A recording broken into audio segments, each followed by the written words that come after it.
ദൈവനാമത്തിന് മഹത്വം ഉണ്ടാകുമാറാകട്ടെ.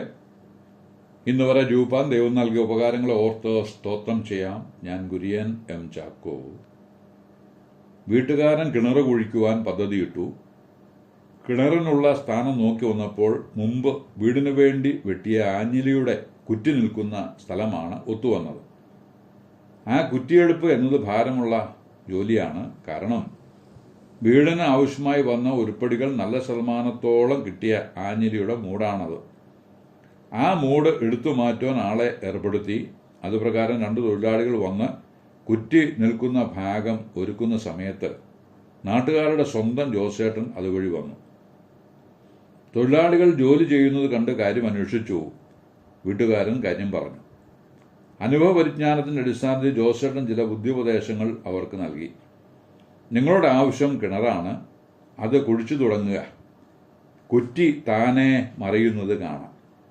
കുറ്റി കണ്ട് ആശങ്കപ്പെട്ട് അത് മാറ്റാനുള്ള ശ്രമത്തിൽ ഏർപ്പെട്ടാൽ അതിനായി സമയമെടുക്കും, അധ്വാനവും വേണ്ടിവരും. കിണറ് എന്ന ലക്ഷ്യം സാധിക്കാൻ സമയമെടുത്തു എന്നും വരാം. ഇത് കേട്ട വീട്ടുകാരൻ കുറ്റി മാറ്റുന്നതിൽ നിന്ന് കിണറ് കുഴിക്കുന്നതിലേക്ക് തിരിഞ്ഞു. 3 കോൽ കിണറ് താഴ്ന്നു കഴിഞ്ഞപ്പോഴേ കുറ്റി ആടിത്തുടങ്ങി. താമസിയാതെ എല്ലാവരും കൂടി വലിച്ച് കുറ്റി പുറത്തെത്തിച്ചു. ജോസേട്ടനിൽ നിന്ന് കിട്ടിയ ബുദ്ധിോപദേശം സ്വീകരിച്ചത് ആ വീട്ടുകാർക്ക് സന്തോഷത്തിനുള്ള വക നൽകി.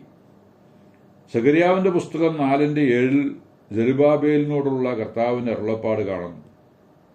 സൈന്യത്താലല്ല, ശക്തിയാലുമല്ല, എൻ്റെ ആത്മാവിനാൽ അത്രേ വിജയം എന്ന് കർത്താവ് അരുളി ചെയ്യുന്നു. സെരുബ്ബാബേലിന്റെ മുമ്പിലുള്ള മഹാപർവ്വതമേ, നീ ആര്? നീ സമഭൂമിയായിത്തീരും. അതിന് കൃപ കൃപ എന്ന ആർപ്പോടുകൂടെ അവൻ ആണിക്കല്ല് കയറ്റും.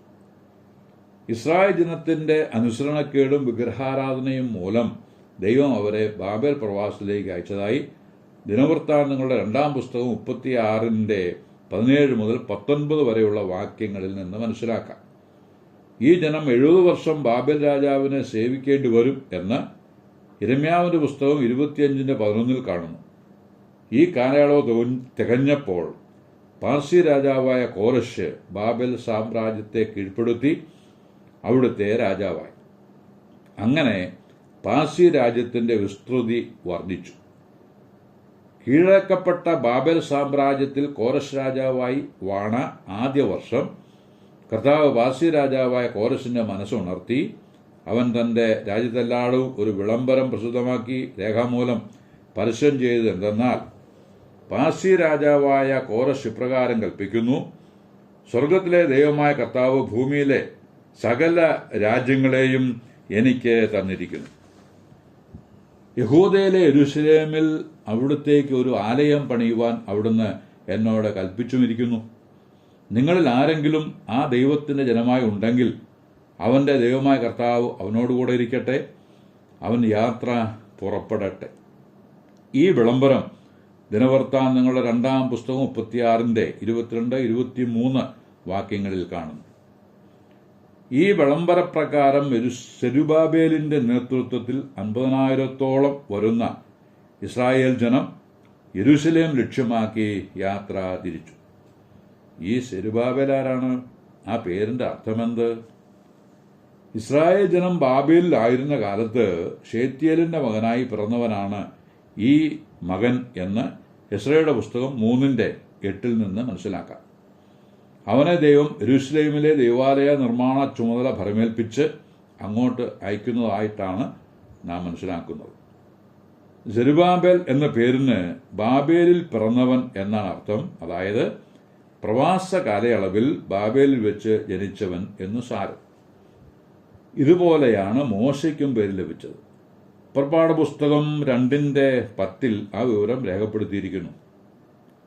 വെള്ളത്തിൽ നിന്ന് ലഭിച്ചവൻ എന്ന അർത്ഥമാണ് മോശ എന്ന പേരിന് ഉള്ളത്. ഈ പൈതലിനെ വെള്ളത്തിൽ നിന്ന് എടുത്ത് മുലപ്പാൽ കൊടുത്ത് വളർത്തുവാൻ പൈതലിന്റെ അമ്മയുടെ കരങ്ങളിൽ തന്നെ ദൈവം എത്തിച്ചു. എന്തിനെന്നല്ലേ?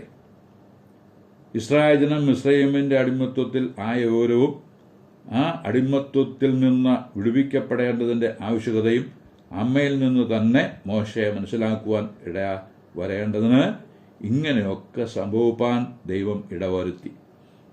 പിന്നീടുള്ള കാലഘട്ടത്തിൽ ഈ മോശയെ ഇസ്രായേലിന്റെ നായകനായി ദൈവം ഉയർത്തി അവരെ മിസ്രയീമിന്റെ അടിമത്വത്തിൽ നിന്ന് വിടുവിച്ചു. മിസ്രയീമിന്റെ പിടിയിൽ നിന്ന് ഇസ്രായേൽ ജനത്തെ വിടുവിപ്പാൻ മോശെ ദൈവം ഉപയോഗിച്ചതുപോലെ ബാബേൽ പ്രവാസത്തിൽ നിന്ന് ഇസ്രായേൽ ജനത്തെ വിടുവിപ്പാൻ ദൈവം പ്രവാസത്തിലായിരുന്ന ഒരു കുടുംബത്തിൽ നിന്ന് ഒരു മകനെ ഒരുക്കി. അവന്റെ മാതാപിതാക്കൾ അവർ അനുഭവിപ്പാൻ ഇടയായ അടിമത്വത്തിന്റെ കഥകൾ പറഞ്ഞ് അവനെ ബോധവൽക്കരിച്ചു. അവൻ വളർന്ന് യൗവനയുക്തനായപ്പോൾ രാജാവിന്റെ വിളംബരവും വന്നു. സെരുബ്ബാബേൽ വലിയ ഒരു കൂട്ടവുമായി പുറപ്പെട്ടു. ഈ സംഭവം ഏതാണ്ട് BC 538 സംഭവിച്ചു എന്നാണ് വായിച്ചിട്ടുള്ളത്. BC 536 അതായത് സെരുബ്ബാബേലും കൂട്ടരും യെരൂശലേമിലെ ദേവാലയത്തിങ്കൽ എത്തിയതിന്റെ 2-ാം ആണ്ട് 2-ാം മാസം പ്രവാസത്തിൽ നിന്ന് യെരൂശലേമിലേക്ക് വന്നവർ എല്ലാവരും ചേർന്ന് ദേവാലയത്തിന്റെ പണി തുടങ്ങി. അവർ കർത്താവിനെ സ്തുതിച്ചുകൊണ്ട് ഗാനപ്രതിഗാനം പാടി. അങ്ങനെ ചെയ്തും കൊണ്ട് അവർ ദൈവാലയത്തിന്റെ അടിസ്ഥാനം ഇട്ടുവെന്ന് യെശയ്യായുടെ പുസ്തകം 3:11 എഴുതിയിരിക്കുന്നു. ഇവിടെ ഒരു കാര്യം സ്മർത്യം. പ്രവാസത്തിൽ നിന്ന് വിടുവിച്ച ഇത് എന്തിനു വേണ്ടിയായിരുന്നു എന്ന് അവർ ആ വിവരം മറന്നുപോയില്ല. അത് ഓർമ്മയിൽ വെച്ച് കൃത്യനിർവഹണത്തിനായി അവർ ശ്രമിക്കുകയും ആ കാര്യം സാധിക്കുകയും ചെയ്യുന്നു എന്നുള്ളത് നാം ഓർത്തിരിപ്പാൻ ആവശ്യമായിരിക്കുന്ന ഒരു വിഷയമാണ്. പത്രോസ് എഴുതിയ 1-ാം ലേഖനം 2:9 അന്ധകാരത്തിൽ കിടന്ന ജനത്തെ അത്ഭുതപ്രകാശത്തിലേക്ക് കൊണ്ടുവന്നത് എന്തിനു വേണ്ടിയാണ് എന്നും വ്യക്തമായി പറഞ്ഞിട്ടുണ്ട്. നമ്മെ ഇരുട്ടിന്റെ അധികാരത്തിൽ നിന്ന് വെളിച്ചത്തിലേക്ക് കൊണ്ടുവന്നവനോട് നന്ദിയുള്ളവനായിരിക്കുവാനും തന്റെ സദ്ഗുണങ്ങളെ പ്രഘോഷിക്കുവാനുമായി ദൈവം തിരഞ്ഞെടുത്തിരിക്കുന്ന ഒരു കൂട്ടമാണ് നാം എന്ന് വായിക്കുന്നു. നമുക്കുള്ള വലിയ ദൗത്യം മറന്നുപോകാതെ നിറപടിയായി നിവർത്തിച്ചാൽ 2500 വർഷങ്ങൾക്കപ്പുറം ജീവിച്ച സെരുബ്ബാബേലിനെയും എസ്രായെയും ഇന്ന് നാം ഓർക്കുന്നത് പോലെ നാളെ നമ്മെയും ചിലരെങ്കിലും ഓർക്കുവാൻ ഇടവന്നു എന്ന് വരും.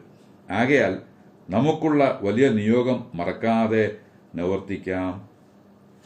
പ്രവാസികൾ ഇസ്രായേലിന്റെ ദൈവമായ കർത്താവിന് മന്ദിരം പണിയുന്നു എന്ന് യഹൂദയുടെയും ബെന്യാമീന്റെയും ശത്രുക്കൾ കേട്ടപ്പോൾ ഈ പണി മുടക്കുന്നതിനായി 4 നിലയിലുള്ള തന്ത്രങ്ങൾ മെനഞ്ഞ് അവർ വരികയായി.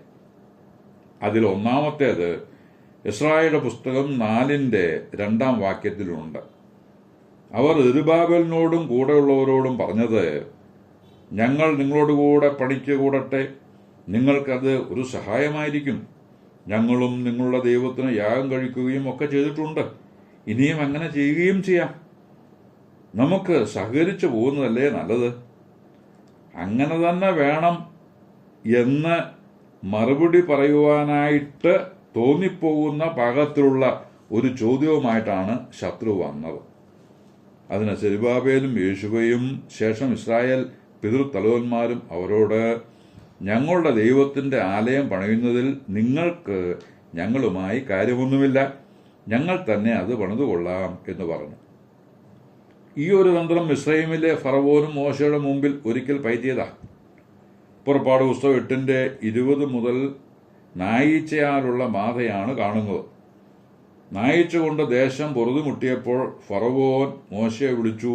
എന്നിട്ട് പറഞ്ഞു, നിങ്ങൾക്ക് ദൈവത്തെ ആരാധിച്ചാൽ മതിയല്ലോ, ഈ ദേശത്ത് വെച്ച് തന്നെ ആരാധിച്ചുകൊള്ളുക.